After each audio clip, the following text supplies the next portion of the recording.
شہر بنارس سے ایک صاحب سوال کرتے ہیں، السلام علیکم ورحمۃ اللہ تعالی وبرکاتہ۔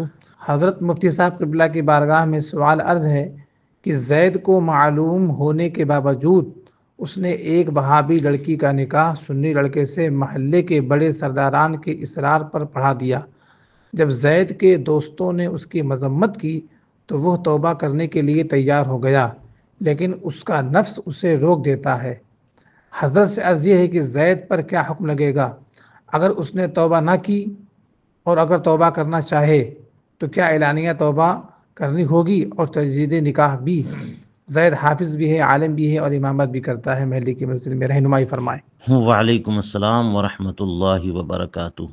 وہابی لڑکی سے سنی لڑکے کا نکاح، اگر یہ سمجھ کے پڑھایا گیا کہ وہ وہابی مسلمان ہے اور وہابیت کو کفر نہ جانتا ہو، جبکہ اس وہابی لڑکی کی وہابیت حد کفر کو پہنچ چکی، تو ایسی صورت میں یہ نکاح پڑھانا مسلمان سمجھ کے خود کفر ہو جائے گا، اور اس پر لازم آئے گا کہ وہ توبہ کر کے اثر نو داخل اسلام ہو۔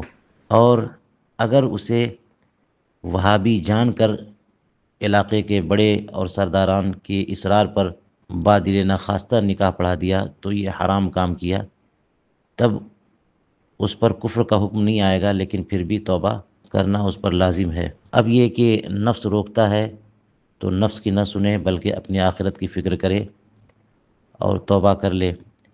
نکاح اگر علانیہ یعنی مسجد میں نکاح پڑھایا، لوگوں کے مجمع میں نکاح پڑھایا، تو اسی جیسی پبلک یعنی اتنی ہی آبادی یا اتنے ہی جیسے مجمع میں توبہ کرے، یا پھر یہ کہ توبہ کر کے لوگوں تک یہ پیغام پہنچا دے کہ میں توبہ کر چکا، یا ریکارڈ کر کے اسے عام کرے۔ واللہ تعالی عالم بالصواب۔